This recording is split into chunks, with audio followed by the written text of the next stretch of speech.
This is Here's How, Ireland's political, social and current affairs podcast, presented by William Campbell. Thank you for downloading episode 116 of Here's How for the 4th of February 2021. Are the tables of discrimination being turned against Conservatives? Or is it just that when you're used to supremacy, equality can feel like discrimination? Let's thrash that one out.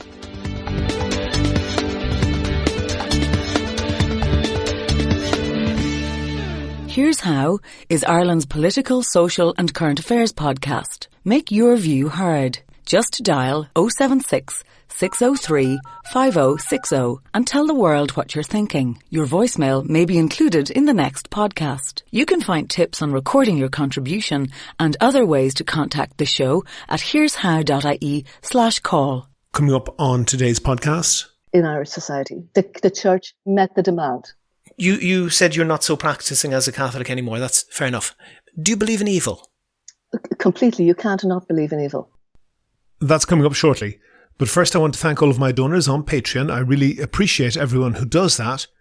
If you don't know, Patreon is basically a system that allows people to donate $1 or $2 per podcast or per month.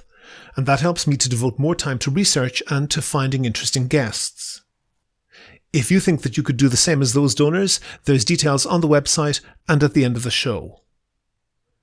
Maybe I'm giving away my age if I mention my nostalgia for the pirate radio stations of the 1980s. I'm just about old enough to remember Radio Nova, Q102 and Sunshine Radio, and I know that there were many more of them in Dublin and dozens more around the country, some of them more professional than others, and some were run by enthusiasts, some by businessmen, and some by shysters. It's hard to believe it now, but these were the only alternative on the airwaves to a very dry and dusty RTE.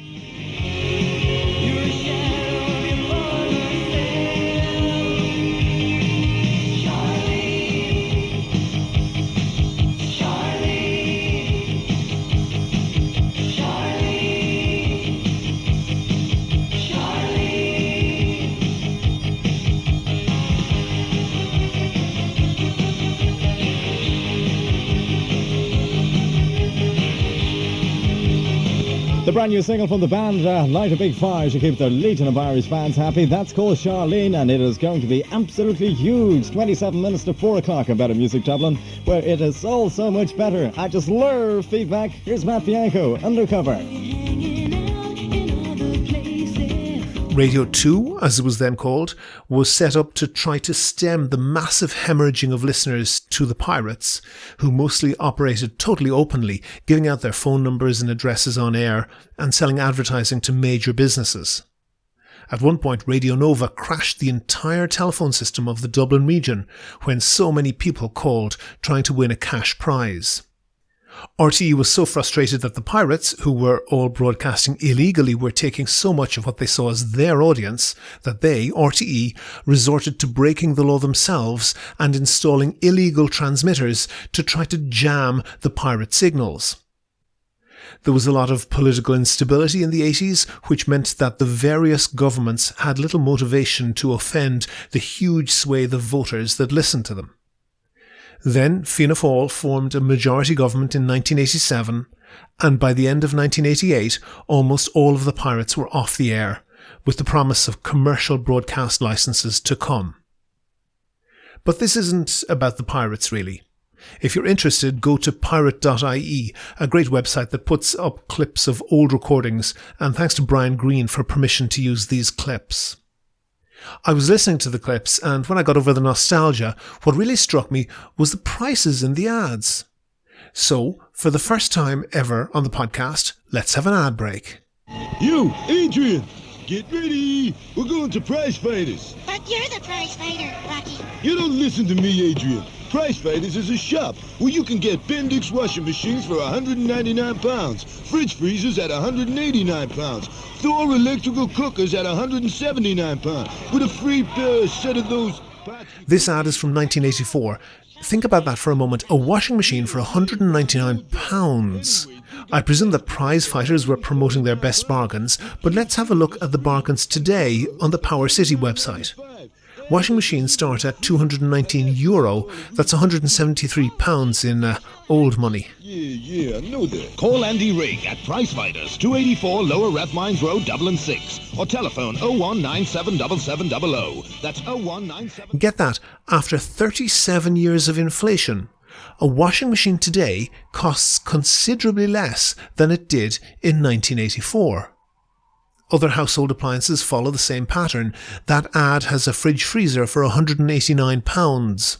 On the Power City website, as I record, they have a fridge freezer for €199, the equivalent of £157.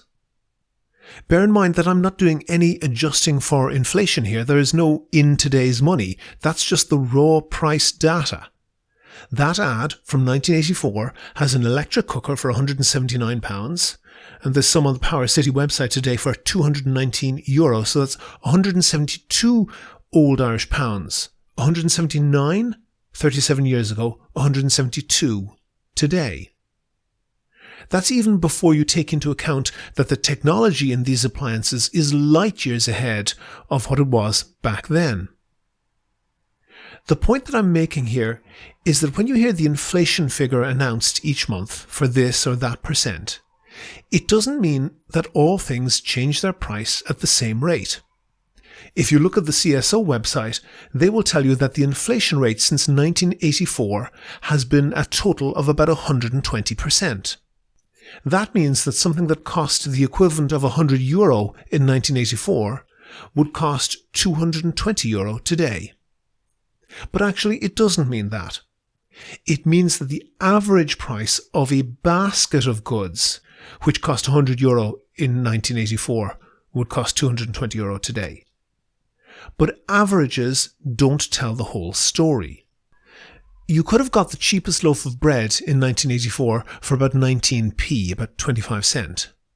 Remember that on average since then, prices slightly more than doubled, so you'd expect that the cheapest loaf of bread now would be about 60 cents. But it's not. It's about 150. So we arrive at that average inflation rate by mixing up prices of some goods that are going down and some that are going up. And here's the thing. The things that are getting cheaper are typically complex. The things that are getting dearer are generally simple. But people don't buy all the same things. So we all have different personal inflation rates because we all buy at least slightly different stuff. So what? So this.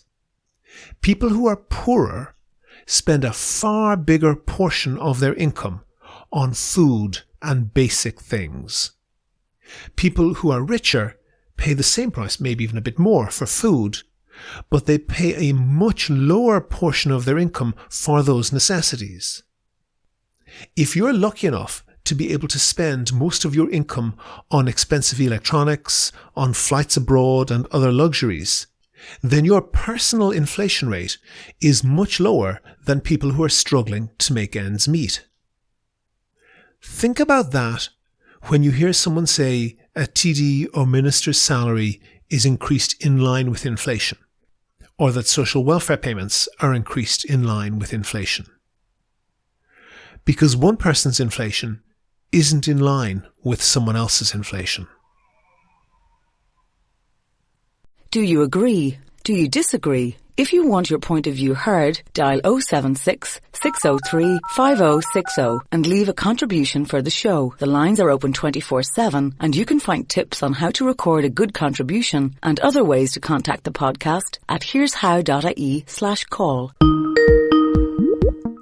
On a Skype line now, I have Brenda Power. Brenda is a very prominent journalist. She's also a barrister, and I think she would agree that she is viewed to be on the more conservative Catholic side of Irish society. And I got in touch with Brenda because I feel that there is a debate out there whereby some people on the more traditional Catholic end have expressed the view that Catholics are perhaps becoming discriminated against and suffering the treatment that was meted out to other religious minorities in the past. Brenda, I don't want to give your argument for you. Am I getting that right, or do you want to express that maybe more clearly?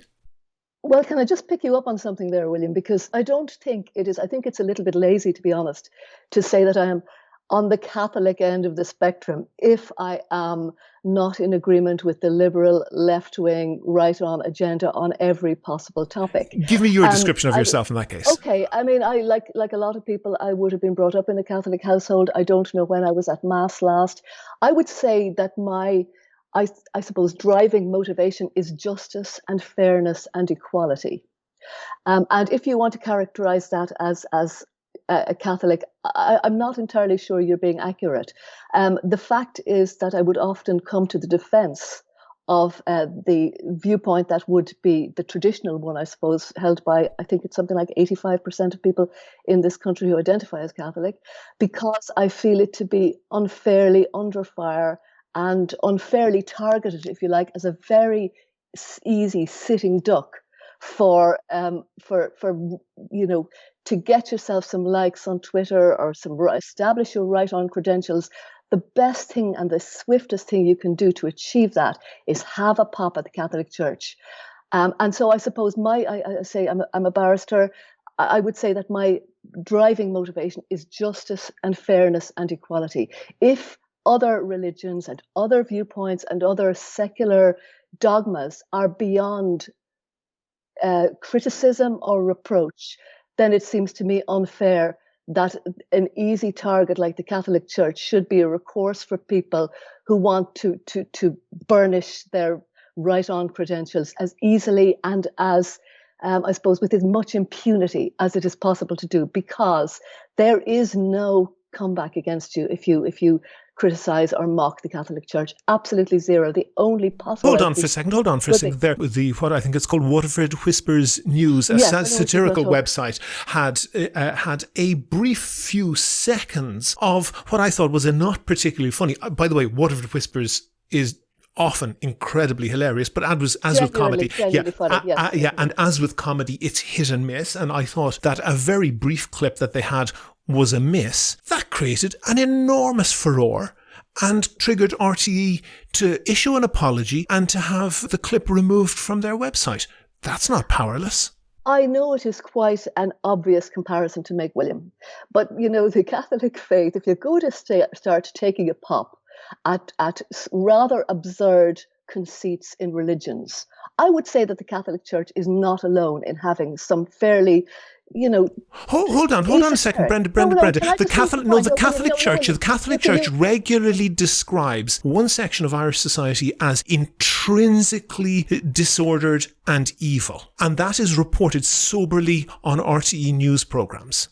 Who's that? The Catholic Church holds as a position that homosexual people are intrinsically disordered and are evil, and that is reported soberly. Okay, go ahead. Please.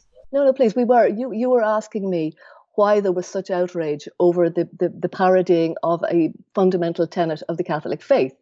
And why should it not be, I guess your question is, why should it not be fair game for mockery? Because it is kind of, when you look at it, it doesn't make a whole lot of sense. And my point is, if you are absolutely far ahead, but be fair, be just, acknowledge that there are other religions which are apparently untouchable, because for very good reasons. We know why, for instance, the Waterford Whispers did not have a pop at the Muslim faith, for example. And that strikes me as cowardice and weakness and injustice. So if you are going to mock a faith, mock all faiths. Because I mean, there are absurdities and there are inconsistencies in other religions. And my point is, there's all that happened after about 2 or 3 weeks, I think. That particular, as you say, spectacularly unfunny piece of footage was removed. I imagine, and here's just me going out on a limb here, William, but had the exact same gag or sketch being done about the Muslim faith, and there was one murmur of objection, I don't think they'd have had to wait 3 weeks for it to be removed. And that's where I'm coming from. So you hold on for a second. Pause on that for a second. Catholic attitude, but I would say that my motivation here is simply fairness and justice. As I say, I don't know when I've been to Mass last. My parents would be horrified to hear that because they are still... Pause on that for a second, because that's whataboutery. And actually, it's whataboutery that I tend to agree with. I think that probably somebody in RT, I've just Googled Muslim Waterford Whispers and there's no shortage of mentions of that on their website, but I would agree with you But that did it make probably I would RTE agree with you. did it make No, of primetime course, RTE? no, and I actually agree with you that I think RTE would tread incredibly carefully around that when I think they shouldn't bother. I think they should not do that at all. I'm not advocating offending people, but I'm advocating that their entire output should not be oriented towards offending nobody. But it's still whataboutery, because notwithstanding the what about being correct, it was absolutely incorrect that they are not allowed to make fun of a major religious organisation and the more ridiculous aspects of that. Would you agree? I would agree completely. Once you apply that metric across the board. So what you that's you're onto a different question, and one that I happen to agree with you on. They should have the courage to make fun of everybody, but that wasn't the demand of the Catholic lobby in this. Their demand was that nobody should ever make fun of us. And that is outrageous compared to... William, you know that they are well aware that if they attempt to make that argument, they are totally wasting their time. They may be wasting their mind, but they're most certainly making that argument. Are people who have a particular belief, are they not entitled to say, we hold this belief dearly, and we feel that we are hurt and offended by mockery of it? Because in lots of other areas, you try and make fun of maybe transphobia, William, on RTE or anywhere else. That's a secular religion that you dare not question, that you dare not mock, that you dare not undermine. Brenda, this is... But can I just finish the point? Go ahead. Please, finish the point. I mean, the point is, you are saying nobody should be allowed to say, here is a belief that I hold dear. Here is a belief that I am hurt and offended to see mocked and derided. Mm-hmm. What you are saying is that there are a category of beliefs that can be mocked and a category that we accept cannot for various reasons. No, I'm not. I think that is a profound injustice. You can call it whataboutery if you like, but what I see when I look at that is a profound and disingenuous injustice. Brenda, hold on for a second. Absolutely, people can say, that hurts our feelings. We don't like that. We don't like being mocked. What I think is going over the line is to say, we don't like being mocked, therefore we're advocating people shouldn't pay their TV license. We're advocating the government should step in order to prevent the national broadcaster from mocking our group. Now, you make a good point to say that there are other groups that also want, and in some cases have some success in being untouchable. But that doesn't make it right. What do you mean that it doesn't make it right that someone... It doesn't make it right that powerful people like bishops should advocate people protesting to their politicians and trying to get politicians to intervene and close down the content of RTE. William, I think to suggest that the bishops have any amount of power in this country at the moment is a little bit of a stretch. Really? What happened with RTE what happened there, I suspect, is that, as I say, at the last census, I think it was 85% of the population described themselves, around 80%, described themselves as practicing Catholics, or at least adherents to the Catholic faith. Catholic. Yes, Catholic. They described themselves Catholic. That RTE, being basically a commercial organisation dependent on taxpayers and on licence payers, saw the way the wind was blowing, that this actually hadn't. It may have gone down incredibly well with the snickering urban elite who think that mocking the Catholic Church is just about the smartest. I don't know about snickering, but you're certainly an urban elite, so I think it's a little bit rich for you to be. It did go down well with the bulk of their viewers. I mean, most of the bulk of the viewers didn't see it. Most of the people who would have found that hilarious probably were on Netflix that night. Yeah, I would agree. And I think it was a very cack-handed attempt at RTE. But that notwithstanding, what you have said, I think, really exemplifies the position that I really want to talk about, which is the claim that something called secularism or something called urban elite, the phrase that you just mentioned, or something is now discriminating against Catholics and censoring and silencing Catholics to the same extent that the Catholic Church did that to people maybe 50 or 60 years ago. And to me, that is a... I'm assuming that anybody who doesn't accord absolutely down the line with the sort of liberal agenda is a Catholic. I'm not sure that's true. No, I'm not suggesting that. But there is a opinion that has been expressed widely that is giving equivalence to those two situations. Do you really think that's credible? Yeah, I think it is the case that there are untouchables in Irish society now, as there were 30, 40 years ago. There are people you cannot criticize.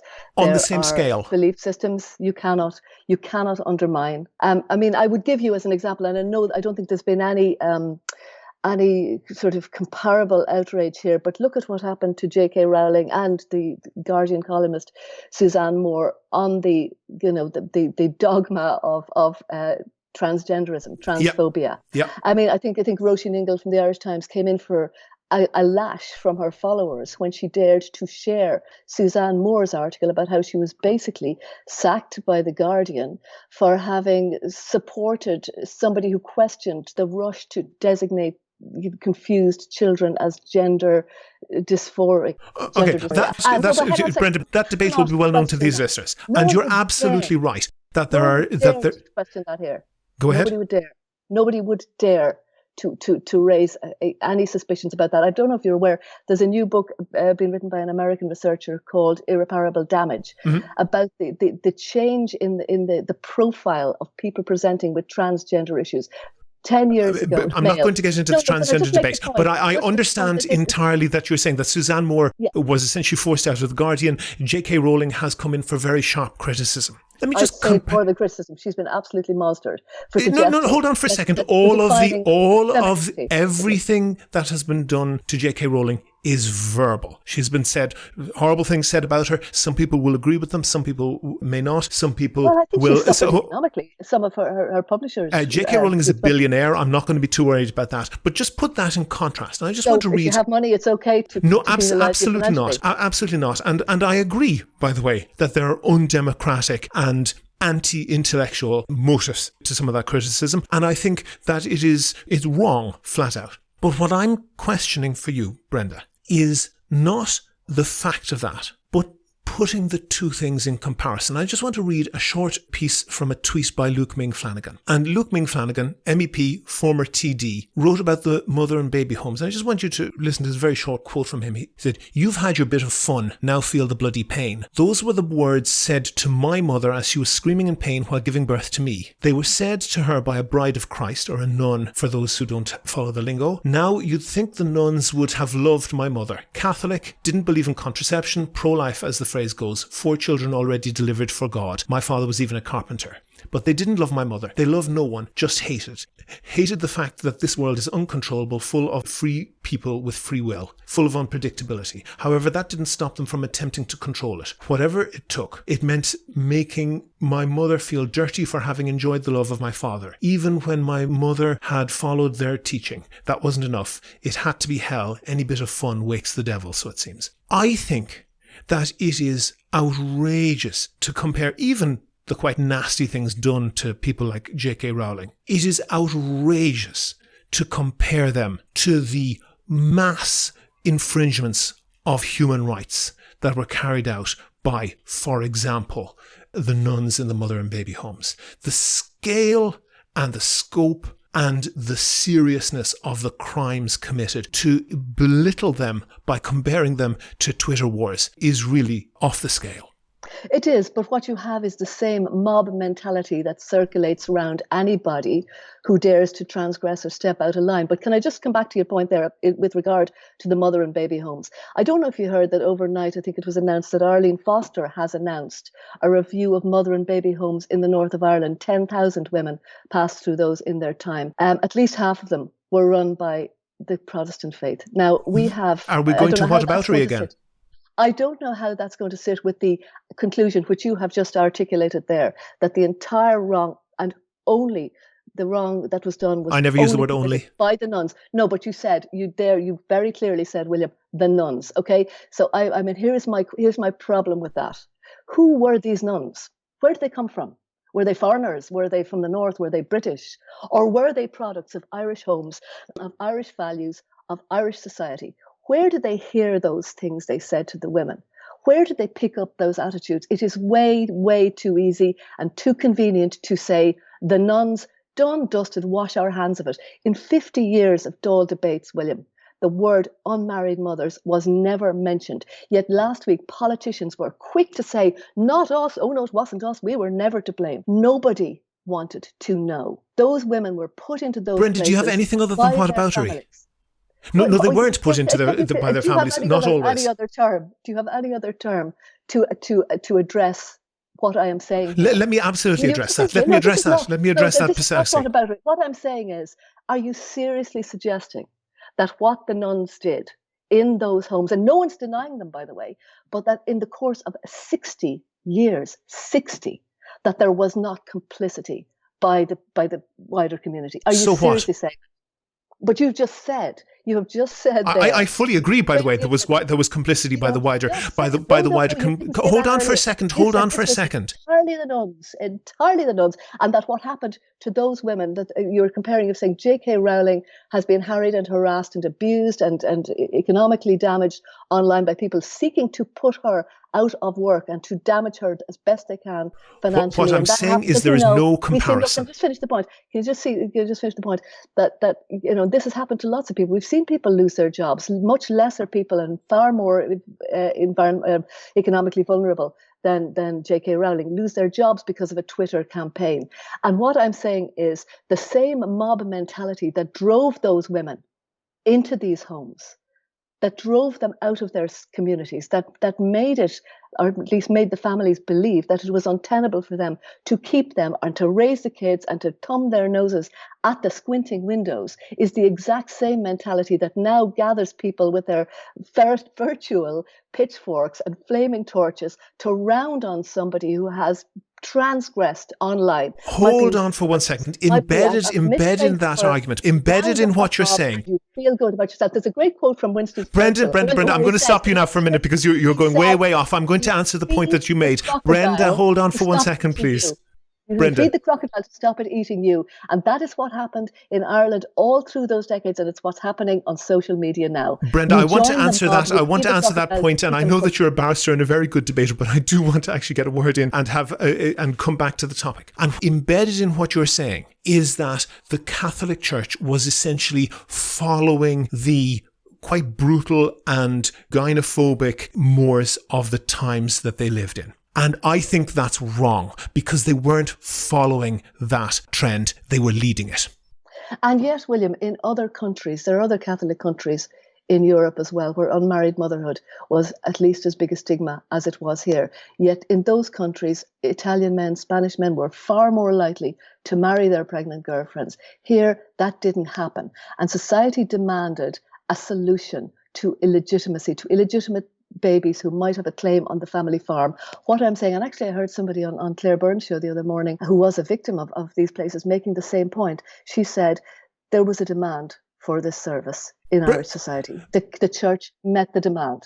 You said you're not so practicing as a Catholic anymore. That's fair enough. Do you believe in evil? Completely. You can't not believe in evil. The women, the nuns who ran these places, and ran them in the most cruel way they could, in many cases. Not all, I'm sure there were exceptions. But without a shadow of a doubt, in many, many cases, there is an avalanche of cases. For example, babies, infants, a year old or so, dying of sunstroke. That can not, on multiple occasions. There is no explanation for that other than evil. And it is whataboutery to say, and I'm quite sure that every German village had someone who was like the little girl in the Schindler's List film shouting "Goodbye Jews" at the train. And just because there was no doubt people saying goodbye with whatever insult to a young woman who was pregnant, just because they existed, didn't diminish the guilt of the people who are taking them away and torturing them. Isn't it Godwin's law that eventually in any debate somebody's going to mention the Nazis? Once in a while it's appropriate. No, but, answer. Brenda, don't divert. Answer the question. The guilt of the wider society does not diminish one whit the guilt of the people who did that. Except I think there's slight, not very fair equivocation between the Nazi death camps and these institutions, because these held were slaves, funded by the state, and yet abused human rights horrendously. Look, I'll just finish this point. Joan Burton, who was born in one of these places, said her adopted mother told her everybody knew that babies were dying like flies in this place. Why was it never mentioned in the Dáil in all of those years? Why did society turn a blind eye. And you can't say, oh, well, why didn't the German villagers storm the concentration camp? Not quite the same, because the German villagers weren't routinely turning their own children over to these places, Their neighbours. What would happen to them. Knowing what would happen to them, knowing what these places did, knowing the service. Actually, I think the analogy, Brenda, I think the analogy is quite good, that there was a level of knowledge which was incomplete in both cases. Come on. Are you seriously there was a saying level that people didn't know that you sent your daughter in there, or you denied your pregnant girlfriend and had her sent to a place like this in the knowledge that that child would never emerge again to make a claim on your farm? Are you saying people didn't know that?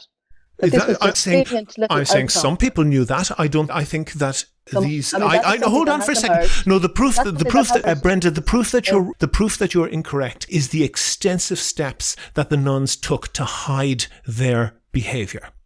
And you're a barrister and you know about criminal cases, and you know that if you are arguing criminal responsibility, that somebody knew what they were doing was wrong, them hiding the behaviour is the evidence that they knew that it was wrong. And that's what the nuns did. And why did nobody question where these babies were disappearing to? Why did nobody question? Nobody outside. How did they get away with that? There were stories told, there were lies told about people being adopted to America and whatever. A year or 5 years or 10 years. 60 years? Really? And nobody thought to question what was going on in these places. In fact, people did question it. Nobody had an issue with the fact that you sent your pregnant girlfriend in there. And here's the thing. 56,000 women passed through those places, 57,000 babies born there. To the best of my knowledge, William, not one man has come forward to say, I was the father of one of those kids. That could well be true. And one thing that is conveniently glossed over here, you will agree that that the likelihood is that the very, very large proportion of the victims were also the victims of rape and sexual abuse in the family. And incest, yes, they were. Yes, and that was one of the motivating things. But one thing I want to... When you had 12-year-old girls in these places, they were victims of crimes. Precisely. It was a very convenient way of sweeping that crime under the carpet. And it was a very convenient way of these nuns to make a fortune. Every single, the line is trotted out every so often. Hold on for a second. The line is trotted out that, these nuns are old and, the order's dying out, whatever. Maybe true, but every single one of them is a millionaire. Are you saying those nuns in the homes lived in great luxury? No, I'm saying that they were greedy, miserly people. I'm saying that they were greedy, miserly people who never saw a penny that they thought they couldn't put in their own collective pocket. For what? And what did they spend it on? They go on foreign holidays? Nothing. They were miserly people. They were the weaver of Ravelot. They were misers are never flahula. Every single one of them. Every single one of them is a millionaire. In Bessborough, they were all millionaires. They are now. Every nun there is a millionaire between the profits that they got running businesses with slave personal fortunes to rival bonos. Are you serious? What do you mean personal? You said every one of those nuns is a millionaire. I have that not heard that claim made anywhere else. But I'd like to see proof of it. The property that they own, which they built up on the back of slave labour, is divided up between them worth millions. Would you at any level admit that to some extent that the nuns themselves, the nuns in places like in hellholes, like Bessborough, might themselves have been enslaved? I've no doubt that they were at some point a victim, some of them, but some of them were just plain evil. And so that just came out of nowhere. What made them so cruel? What made them so bitter and so harsh? Are we not allowed to ask that?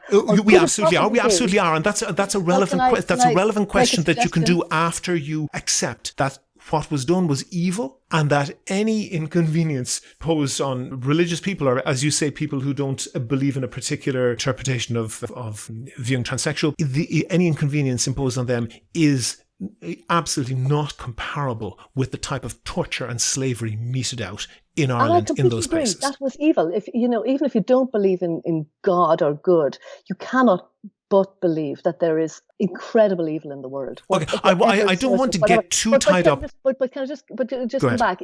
You're saying that these incredibly evil women, funnily enough, they're women. Once again, we found a group of women we can pin the blame on. No shortage of men doing it too. Incredibly evil women came out of nowhere. They came out of nowhere. They just emerged, fully formed. So what? As nuns. Are you saying that they were? No, I never said anything of the sort.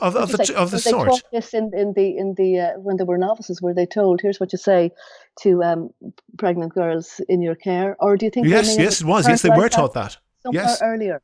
Yes, no, the torture and the tormenting of women in labour was explicitly in Catholic theology of how you've sinned and now you're paying, in terms of pain of childbirth, now you're paying for the sin. Was it worth it now? And women in the throes of childbirth being tormented. But I don't want to make this debate exclusively about the mother and baby homes. But I do want to make one other point, which is that there is a feeling abroad, or sometimes expressed, that, and I don't want to mischaracterize it or, characterize it in pejorative terms, but that the traditional Orthodox Catholic view is now somehow powerless and put upon.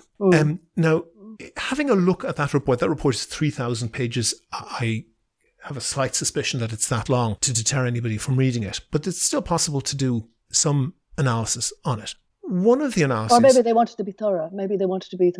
And if people were prepared to put in the work, I don't know anything about that. I don't think that refusing the victims even want... Brenda, allow me to finish the question. You said, there's obviously a cover-up here. So they tried Brenda, allow me to finish the question. You're impugning their motives. Refusing to supply the victims with even one printed copy doesn't seem to be the way to invite thoroughness and scrutiny. But that's not my point. I want to look at measurable things here. And you're a barrister, and one thing that you'll be very familiar with court proceedings. Not all of the listeners may be familiar, but I'm correct in saying that the barrister, the lawyer themselves for a client, is not entitled to give evidence. So when you're in a court, if you have your client or perhaps your opponent's client, you can ask them questions to draw the information out of them, but you can't stand up there and announce the information, although you can say, as you heard already from my client. So all the information must come in via a witness in the witness box. Am I right in that in general?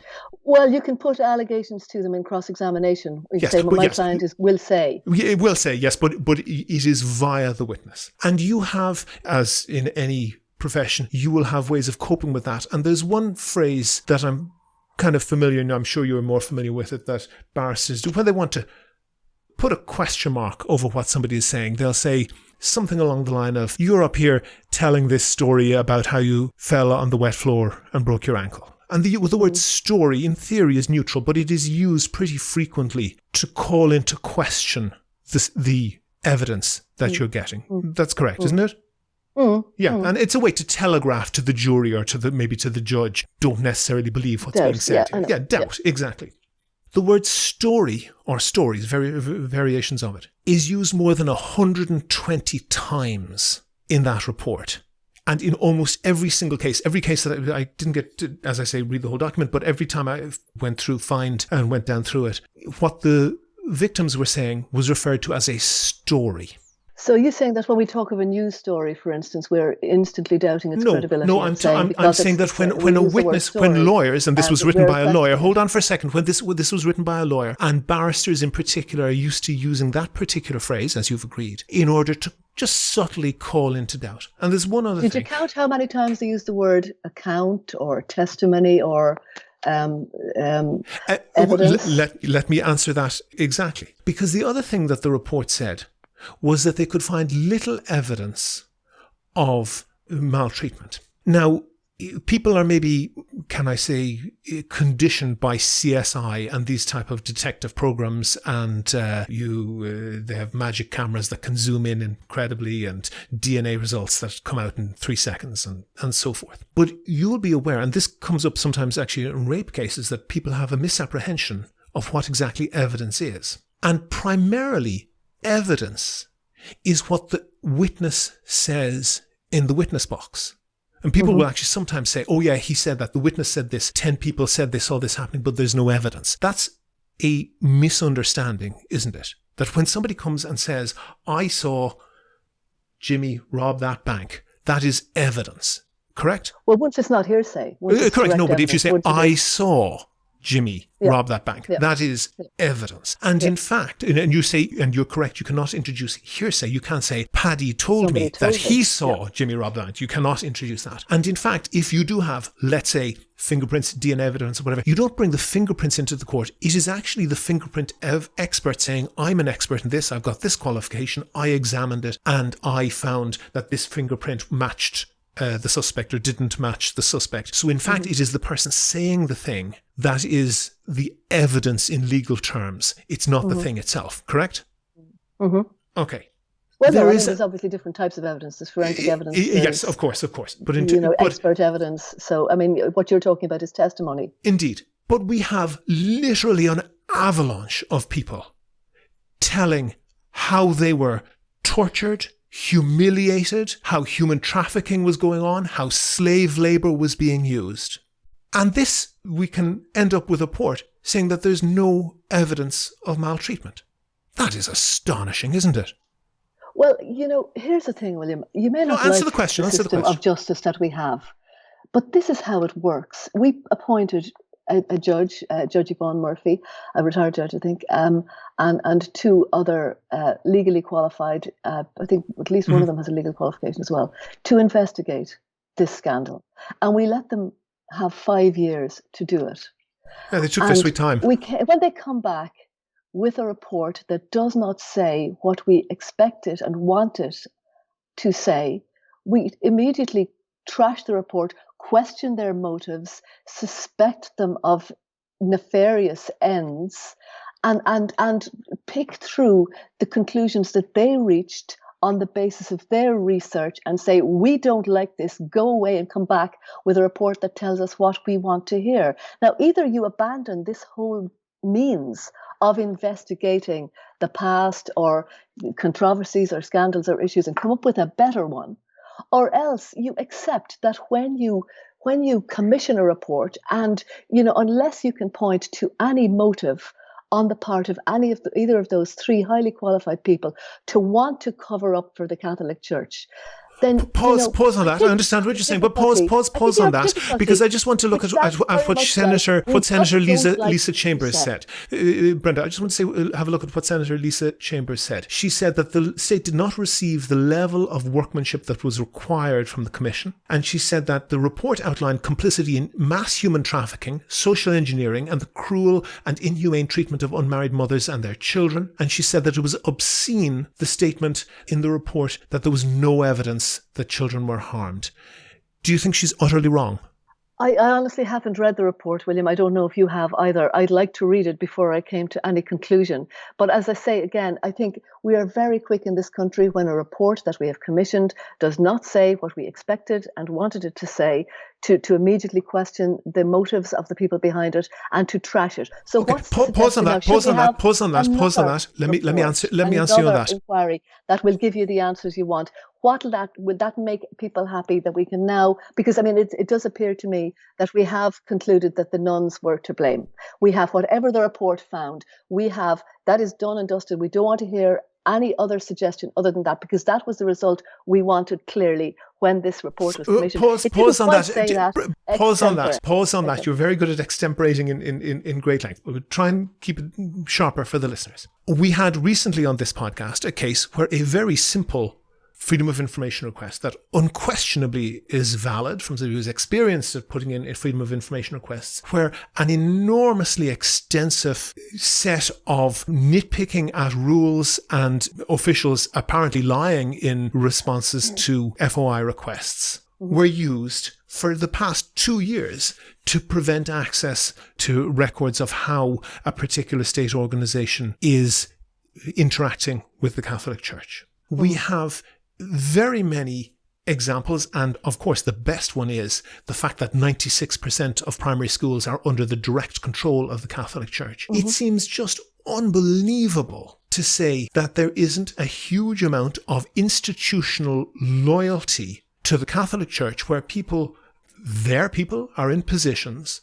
where they're in a position and willing to bend the rules in their favour every time. That does seem to be the case, doesn't it? So are you saying then that the three members of the commission bent the rules in favour of the Catholic Church? I would give the answer that Noam Chomsky gave in a different context. He said, "I've no doubt that you sincerely believe the things that you're saying, as I'm sure of the members of the commission. I've also no doubt that if they didn't believe them, they wouldn't be in that job." You talked there a few moments ago about an FOI request that came back befuddled and no, a whole series of FOI requests that every trick in the book to delay and refuse that entirely illegally was used because it exposed how a state agency was illegally cooperating with the church. I love how people, conspiracy theorists, assign great competence to state agencies and to the people behind these supposed conspiracies and strategies and plans and schemes, when we all know that, in fact, incompetence is possibly the most likely explanation. Anyone who's ever had dealings with a state agency will have run up against brick walls, jobs worths, red tape. Most of those jobs worths are pretty. Most of the Brenda, most of those jobs worths are not willing. Brenda, it doesn't fit your worldview to debate with them. But there's no attempt to look at nuance within what you characterise as that extreme far right Catholic conservative view. I actually tend to agree with you. Some of us occasionally, would articulate what you might call left-wing views, but that doesn't seem to compute.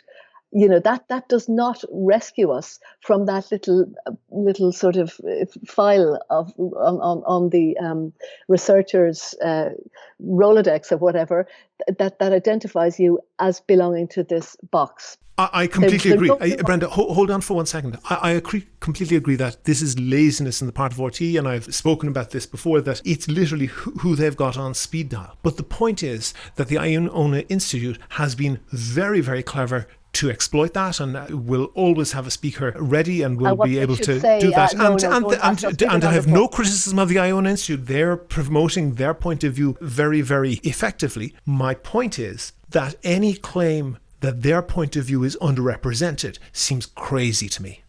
I just like to see your figures on the airtime that the Iona Institute have had maybe over the last 6 months. You will not be surprised to learn that RT refused to release that information. Well, I mean, I can't think, honestly, William, when I last heard one of the people you named on radio, but that maybe just... I'm doing a Google search here. There's occurrences within the last week. But point is that can you put your hand on your heart and say that their point of view doesn't get a fair shake? I mean, and should it not get a fair shake? Oh, it should, absolutely. But what I'm countering is the claim that they are somehow being excluded and being censored and silenced. And they make this point about being censored and silenced on the radio shows that they're on the TV shows that they're on their newspaper columns, and on extensive other media access. It seems to be a little bit of a cheap shot to avoid actually engaging with the argument. Oh, no, hang on a second. You can't accuse somebody like, again, Breda O'Brien or Maria Steen or David Quinn of not engaging with the argument. They're up for it every time. But it's an easy thing to do. Come on, Brenda, it's an easy thing to do. It that when you're on the back foot, you say, "Oh yeah, there you go, criticising us again. We can't come on here without being criticised," and to go off in a huff until people have forgotten the question. I think their arguments are a little bit more sophisticated than that now, in fairness. Not always. Oh, nevertheless, you're correct that they're very good debaters. Brenda Power, we have gone on for way too long. I really appreciate you coming. You coming on. I hope you are remaining sane in your isolation there. Yeah.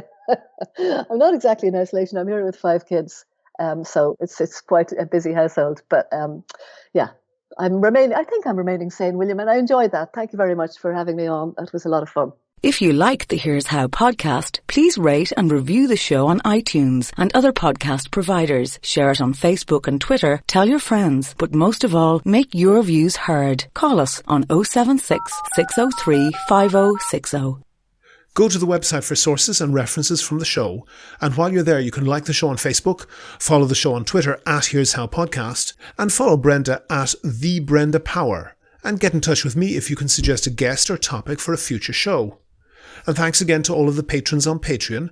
Their donations allow me to devote time to research and finding interesting guests. And if you'd like to do the same as them and donate $1 or $2 per podcast or per month, please do go to patreon.com/here'show. That link is on the website. Also there you can find out how to subscribe to the podcast for free on your computer, on your phone or by email.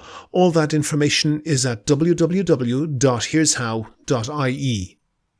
The next show will be uploaded on the 17th of February. I'll be asking the Sinn Féin housing spokesperson, Owen O'Brien, if their policies are any more economically sensible than the government's. The Here's How podcast is produced and presented by me, William Campbell. The assistant producer is Kevin Wolf. Thanks for listening.